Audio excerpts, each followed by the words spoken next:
बिस्मिल्लाहिर्रहमानिर्रहीम। In the continuation of the previous lecture, अभी यहाँ पर हम पढ़ेंगे कि किस तरीके से सोशियोलॉजी एक साइंस है। ठीक है, कुछ एस्पेक्ट्स के बारे में डिस्कस करेंगे, या हम रिसर्च डिज़ाइन भी कहते हैं। अक्सर आपके पेपर में ऐसे होता है कि वो आपको रिसर्च के हवाले से क्वेश्चंस देते हैं और आपको कहते हैं कि इस टॉपिक पर आप अपना रिसर्च डिज़ाइन तैयार करें। ठीक है, तो उस रिसर्च डिज़ाइन को तैयार करने के लिए आपने इन स्टेप्स का इस्तेमाल करना होता है। इन स्टेप के जरिए से आप क्या करते हो, आप अपने रिसर्च के डिज़ाइन को तैयार करते हो। तो विदाउट स्पेंडिंग मच टाइम हम जो है ना स्टार्ट करते हैं। जब भी आपने कोई भी रिसर्च करना होता है तो रिसर्च को करने के लिए ये रिसर्च डिज़ाइन है। ठीक है, ये रिसर्च डिज़ाइन आप सब ने बहुत गौर से सुनना है, क्योंकि रिसर्च का जो क्वेश्चन होता है वो बहुत इंपॉर्टेंट होता है। तो सबसे पहले आप क्या करते हो कि किस तरीके से रिसर्च किया जाता है। यहाँ पर मैं आपको रिसर्च एक्सप्लेन करने जा रहा हूँ। Identification and statement of the problem. सबसे पहले क्या होता है कि आप अपने माशरे, क्योंकि हम सोशल साइंसेज के पर्सपेक्टिव से पैराडाइम से डिस्कस कर रहे हैं, तो सबसे पहले क्या होता है कि हमारे माशरे में हम अपने प्रॉब्लम को आइडेंटिफाई करते हैं कि हमारे माशरे में कौन से प्रॉब्लम्स हैं, किस किस्म के प्रॉब्लम्स हैं, क्या हमारे पास वो प्रॉब्लम्स जो है ना वो इंडिविजुअल प्रॉब्लम्स हैं, क्या वो कलेक्टिव प्रॉब्लम्स हैं, किस किस्म के प्रॉब्लम्स मौजूद है। ठीक है, तो सबसे पहले आप अपने माशरे में चीज़ों को ऑब्जर्व करते हैं। ऑब्जर्व करने के बाद आइडेंटिफाई करते हैं कि क्या हमारे पास जो प्रॉब्लम है वो किस नेचर का प्रॉब्लम है, क्या वो माइक्रो लेवल का प्रॉब्लम है, क्या वो मैक्रो लेवल का प्रॉब्लम है, किस किस्म का प्रॉब्लम है। ठीक है, तो सबसे पहले आप उसकी आइडेंटिफिकेशन करते हो। आइडेंटिफिकेशन करने के बाद आप उसकी स्टेटमेंट ऑफ द प्रॉब्लम बताते हो कि भाई ये प्रॉब्लम है क्या, माशरे में किन लोगों को ये इन्फ्लुएंस कर रहा है, किस तरह इन्फ्लुएंस कर रहा है, क्या ये पॉजिटिवली इन्फ्लुएंस कर रहा है या बैडली इन्फ्लुएंस कर रहा है। तो आप सबसे पहले पहला स्टेप क्या होता है कि आप अपने टॉपिक को सेलेक्ट करते हो। फिर secondly, scope and the universe of the study. देखिए, हर प्रॉब्लम हर जगह पे मुख्तलिफ होता है। Every problem is different in its intensity, in its nature, everywhere. ठीक है, मिसाल के तौर पर यहाँ पर हम पाकिस्तान में देखते हैं तो रोटी कपड़ा और मकान एक प्रॉब्लम है। लेकिन अगर आप किसी और मिसाल के तौर पर इस्लामाबाद में चले जाएं, या फिर आप किसी यूरोपियन कंट्री चले जाए, तो वहां पर हमारे पास रोटी कपड़ा और मकान जो है ना हमारे पास एक प्रॉब्लम नहीं तस्वुर किया जाएगा। तो आप क्या करते हो, आप अपना स्कोप बताते हो कि भाई आपका प्रॉब्लम कहाँ है, कैसे है, क्या आप उसको जो है ना कहाँ पर स्टडी करना चाहते हो, आप किन लोगों में स्टडी करना चाहते हो, कौन लोग आपके रिस्पोंडेंट्स होंगे। तो आप क्या करते हो, आप एक यूनिवर्स डिजाइन करते हो। आप अपना बताते हो कि मिसाल के तौर पर मैंने impacts of domestic violence, for instance मैं आपको के साथ शेयर करता हूँ।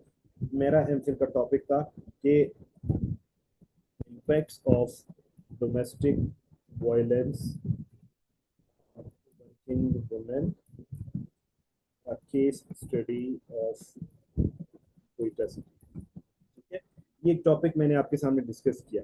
तो यहाँ पर मैंने देखे ना, मैंने इस प्रॉब्लम में अपने स्कोप को डिस्कस किया। सबसे पहला क्या है, इम्पैक्ट्स ऑफ डोमेस्टिक वायलेंस। बहुत सारे चीजों के इम्पैक्ट्स हो सकते हैं। एजुकेशन के इम्पैक्ट्स हो सकते हैं, इलिटरेसी के इम्पैक्ट्स हो सकते हैं, अनएम्प्लॉयमेंट के इम्पैक्ट्स हो सकते हैं। लेकिन मैंने अपने स्कोप को मिनिमाइज किया और मैंने कहा इम्पैक्ट्स ऑफ डोमेस्टिक वायलेंस। ठीक है, तो डोमेस्टिक ये सबसे इंपॉर्टेंट है कि मैं डोमेस्टिक वायलेंस के इम्पैक्ट को पढ़ रहा हूँ। सेकेंडली, मैंने उसको मजीद शॉर्ट करने के लिए मैंने कहा कि भाईजान मैं काम कर रहा हूँ वर्किंग वुमेन पर, यानी जो दफ्तरों में काम कर रहे होते हैं उन पर डोमेस्टिक वायलेंस का क्या असर पड़ता है। और फिर मैंने मजीद इसको शॉर्ट लिस्ट करने के लिए मैंने अपने यूनिवर्स को डिजाइन कर दिया कि भाईजान मैंने पूरे पाकिस्तान में या पूरे बलूचिस्तान में रिसर्च नहीं करना, बल्कि मैंने कोयटा सिटी में रिसर्च करना है। ठीक है, तो सेकंड प्रॉब्लम में आप देखते हो कि सबसे पहले मैंने देखा कि यार हमारे माशरे में डोमेस्टिक वायलेंस वुमेन पे बहुत हो रहा है, घरों में मारपीट हो रही है, हमारे पास जो है ना जो हस्बैंड वाइफ के रिलेशनशिप है वो बहुत ज्यादा बिगड़ चुके हैं। तो उसको मैं सामने रखता हूँ। तो फिर मैंने अपने टॉपिक को डिजाइन कर दिया। अभी मैं फिर बताता हूँ पर्पज ऑफ द स्टडी कि भाई आप स्टडी करना क्यों चाहते हो, व्हाट आर द इश्यूज, क्यों करना चाहते हो। ठीक है, तो आप अपने ऑब्जेक्टिव्स बताते हो, ये बताना चाहते हो कि यार ये एक बहुत अलार्मिंग इशू है, हम चाहते हैं कि इसको सॉल्व किया जाए, इसके इश्यूज को एड्रेस किया जाए, वुमेन को अवेयरनेस दी जाए, बॉयज को ये सिखाया जाए कि वो रिस्पेक्ट करें। तो इस तरीके से आप अपने ऑब्जेक्टिव डिजाइन करते हो। फिर जब आप ऑब्जेक्टिव डिजाइन कर देते हो, उसके बुनियाद पर आप क्या करते हो, हाइपोथेसिस जनरेट करते हो कि भाई आपके जो इम्पैक्ट्स ऑफ डोमेस्टिक वायलेंस है कौन कौन से इम्पैक्ट है। मिसाल के तौर पर मैं ये कह सकता हूँ कि यार डोमेस्टिक वायलेंस की वजह से जो खवातीन है वो नौकरियां छोड़ने पर आमादा हो जाती है, ये मेरा एक हाइपोथेसिस आया, ठीक है। तो आपने क्या कर दिया, एक हाइपोथेसिस बनाया। हाइपोथेसिस कल मैंने आपको बताया था ये एक टेंटेटिव स्टेटमेंट होता है जो कि सही भी साबित हो सकता है और गलत भी साबित हो सकता है, ठीक है। तो आप क्या करते हो, यहाँ पर आप हाइपोथेसिस बताते हो कि यार ये वजह हो सकती है, फिर आप उसको जो हाइपोथेसिस है उस हाइपोथेसिस को सही या गलत साबित करने के लिए आप एक रिसर्च मेथोडोलॉजी डिजाइन करते हो कि यार मैंने कितना सैंपल लेना है, सैंपल साइज मेरा क्या होगा, किस तरह कौन सा टाइप लेना है सैंपलिंग का। सैंपलिंग के यूजुअली हमारे पास दो टाइप्स बहुत ज्यादा फॉलो किए जाते हैं, एक होता है प्रोबेबिलिटी सैंपलिंग, एक होता है non probability sampling. Probability sampling ये होता है कि जिसमें आपके माशरे में हर शख्स के जो है ना सैंपल बनने के चांसेस मौजूद होते हैं, लेकिन नॉन प्रोबेबिलिटी ये होता है कि हर किसी के चांसेस नहीं होते। वो डिपेंड करता है कि आपका टॉपिक किस किस्म का है। फॉर इंस्टेंस मैंने डोमेस्टिक वायलेंस की बात की तो डोमेस्टिक वायलेंस में तमाम खवातीन आ सकती थी, लेकिन मैंने जब वर्किंग वुमेन की बात कर ली तो यहाँ पर अभी हर वुमेन से मैं डेटा कलेक्ट नहीं करूंगा, तो सैंपलिंग का तरीका हो गया। फिर उसमें आप देखते हो कि यार मैंने कौन सा मेथोडोलॉजी, क्वालिटेटिव रिसर्च करना है या क्वांटिटेटिव रिसर्च करना है। क्वालिटेटिव रिसर्च जैसे मैंने आपको बताया ये एक ऐसा रिसर्च होता है जिसमें डिटेल या डिस्क्रिप्शन प्रोवाइड की जाती है, और क्वांटिटेटिव वो होता है जिसमें फैक्ट्स एंड फिगर्स या स्टेटिस्टिक्स प्रोवाइड किए जाते हैं, ठीक है। लेकिन आजकल एक मॉडर्न तरीका है जिसे हम कहते हैं मिक्स्ड मेथड, तो मिक्स्ड मेथड को भी इस्तेमाल किया जा सकता है।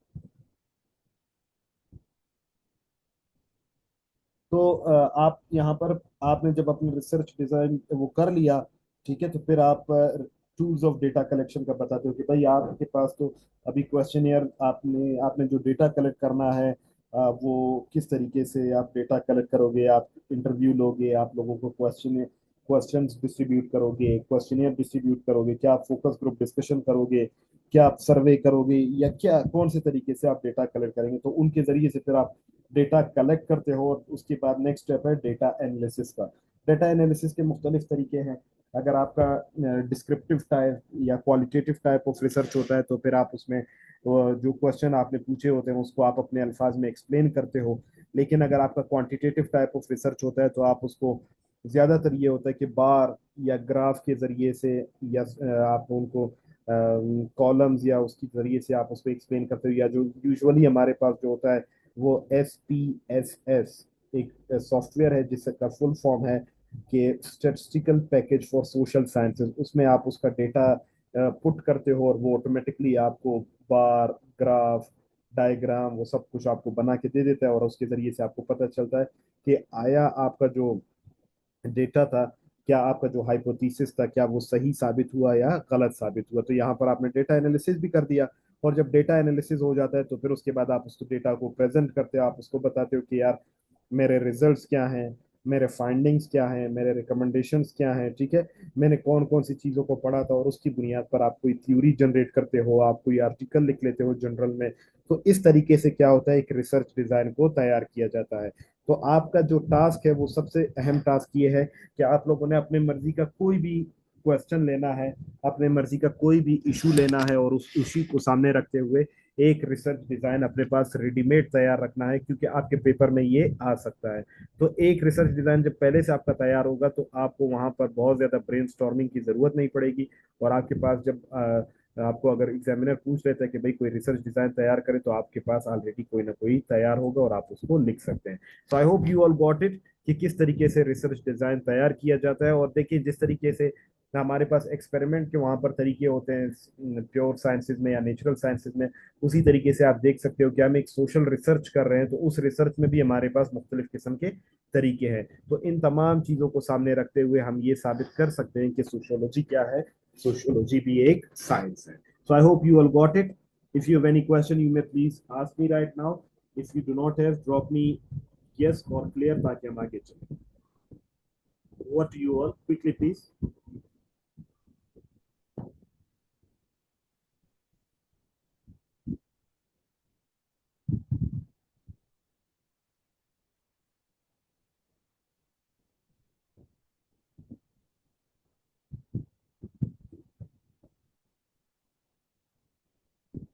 Okay.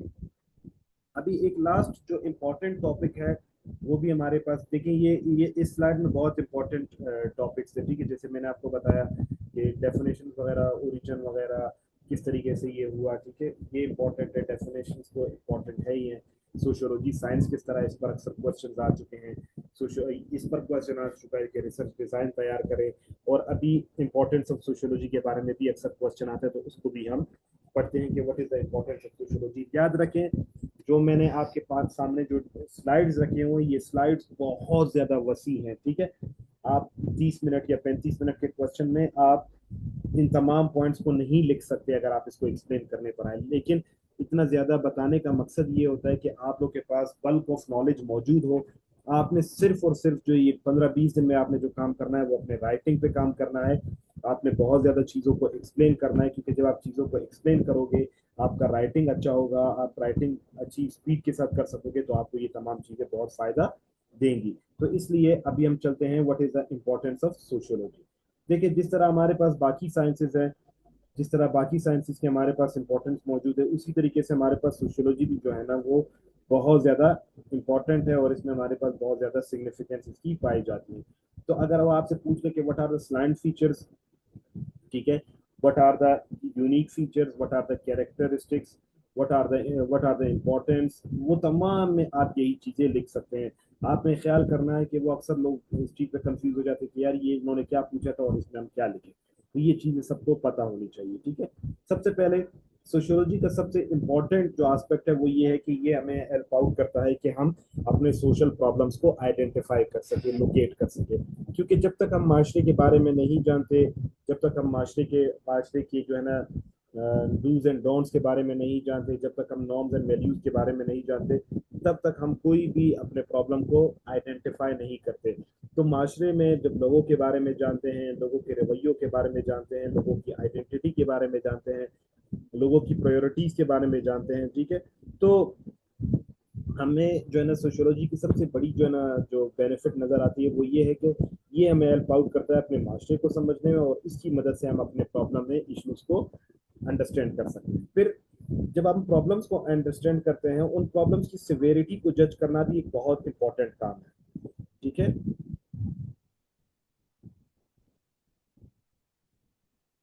कि आपका जो प्रॉब्लम है वो किस किस्म का प्रॉब्लम है। क्या वो इंडिविजुअल को इन्फ्लुएंस कर रहा है, क्या वो ग्रुप को इन्फ्लुएंस कर रहा है, क्या वो छोटे पैमाने पर लोगों को नुकसान पहुंचा रहा है, क्या बड़े प्रॉब्लम नुकसान पहुंचा रहा है। ये तमाम चीजें जो है ना बहुत इंपॉर्टेंट होती है, ठीक है। तो सिवेरिटी ऑफ प्रॉब्लम को जज करने के लिए भी सोशियोलॉजी का इस्तेमाल किया जाता है। फिर सोशियोलॉजी क्योंकि एक सोशल साइंस है, तो इसलिए ये हमें एक साइंटिफिक तरीका दिखाता है जिसके जरिए से हम क्या करते हैं, प्रॉब्लम्स को आइडेंटिफाई करते हैं, हम प्रॉब्लम्स को स्टडी करते हैं। और उस प्रॉब्लम को स्टडी करने के बाद उसका प्रॉब्लम अक्सर प्रॉब्लम का जो है ना कॉज एंड इफेक्ट जो रिलेशनशिप होता है उसको मालूम करने की कोशिश करते हैं कि भाई क्यों एक प्रॉब्लम कॉज हुआ, उसके पीछे क्या वजूहत थी, ठीक है। तो वो तमाम चीजें कॉज एंड इफेक्ट रिलेशनशिप तो मालूम करते करते हैं, फिर उसका सोल्यूशन भी सजेस्ट करते हैं कि भाई किस तरीके से हम इस प्रॉब्लम को सॉल्व कर सकते हैं। तो सोल्यूशन के लिए भी हमें माशरे का इल्म हासिल करना बहुत जरूरी है।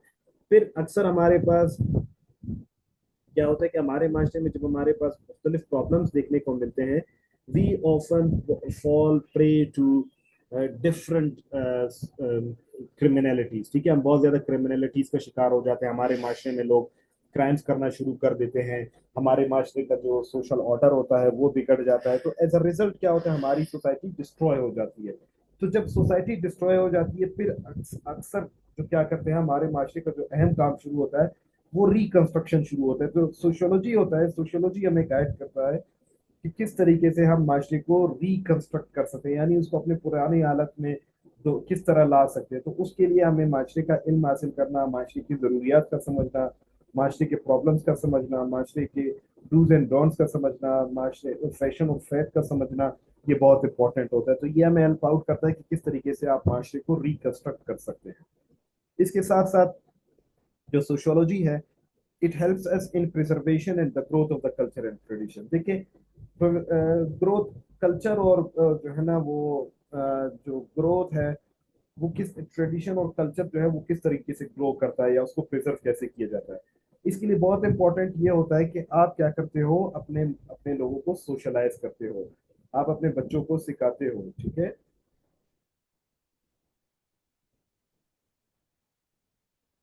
आप लोगों को सिखाते हो, आप अपने बच्चों को सिखाते हो, अपने नॉर्म्स एंड वैल्यूज सिखाते हो कि भाई किस तरीके से आप मिसाल के तौर पे आपने गम में किस तरह बिहेव करना है, आपने खुशी में किस तरीके से बिहेव करना है, आपने बड़ों के साथ किस तरह बिहेव करना है, आपने छोटों के साथ कैसे बिहेव करना है। तो ये सारी चीजें आपको माशरा सिखाता है। और हर माशरे में हर पर्टिकुलर कंडीशन में एक स्पेसिफिक जो कंडीशन होती है, स्पेसिफिक जो एक तरीका होता है वो सिखाया जाता है। तो इस तरीके से आप लिटरेचर भी लिखते हो, आप अपने मूवीज बनाते हो, आप वीडियोस बनाते हो, जिसमें आपका जो सारा जो कल्चर होता है, जो ट्रेडिशन होता है, वो सारा सेव हो जाता है। तो ये सोसाइटी ही होती है जो कि जैसे हमारा लिटरेचर है, आज हमारे पास मुसलमानों की तारीख, आज हमारे पास बलोचों की तारीख, आज हमारे पास पश्तूनों की तारीख है, आज हमारे पास जिसकी भी तारीख हमारे पास हमें पता है या हम जो है ना जानते हैं या हिस्ट्री जानते हैं, तो वो सिर्फ और सिर्फ सोशियोलॉजी की वजह से जानते हैं, क्योंकि सोशियोलॉजी ही हमें बताता है कि हमारे माशरे का इम्पोर्टेंट सेगमेंट क्या है और किस तरीके से उसको इस्तेमाल किया जा सकता है।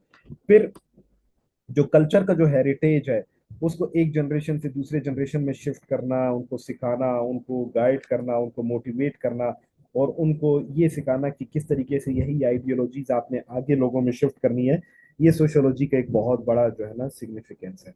फिर टॉलरेशन और रिकंसिलिएशन भी सिखाता है। अक्सर हमारे माशरे में क्या होता है कि जिस तरह हम शहरों में देखते हैं, जैसे मैंने आपको अर्बन सोसाइटी का बताया कि हमारे पास मल्टी कल्चरल सोसाइटी है, मल्टी रिलीजियस सोसाइटी है।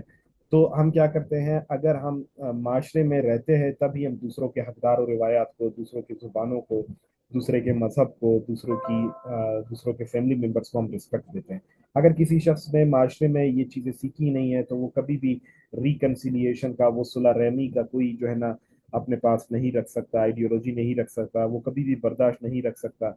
वो सिर्फ और सिर्फ अपना सोचेगा। लेकिन जब वो माशरे का हिस्सा होगा तो वो हर किसी का ख्याल रखेगा, वो जीनोसेंट्रिक होगा, वो लोगों को पसंद करेगा, वो लोगों के मुश्किलात को समझने की कोशिश करेगा, वो लोगों के प्रॉब्लम को सॉल्व करने की कोशिश करेगा। लेकिन अगर इस तरह सोशियोलॉजी का इल्म ना हो तो वो हमेशा एथनोसेंट्रिक रहेगा, और उसकी वजह से बहुत ज्यादा प्रॉब्लम्स देखने को मिल जाएंगी, ठीक है।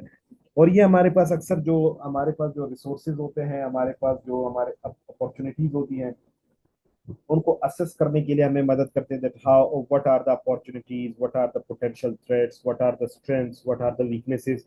आपको स्वॉट एनालिसिस, SWOT, स्वॉट, strengths, weaknesses, opportunities and threats. जो लोग इल्म हासिल करते हैं, माशरे का, सोसाइटी का इल्म हासिल करते हैं, तो उनके पास जो अपने रिसोर्सेज हैं उनका स्वॉट एनालिसिस करना आता है। उसकी बुनियाद पर वो अपनी प्लानिंग्स करते हैं, उनकी बुनियाद पर वो अपनी मैनेजमेंट करते हैं, जिसकी बुनियाद पर वो अच्छे जो है ना माशरे को जनरेट कर सकते हैं, ठीक है।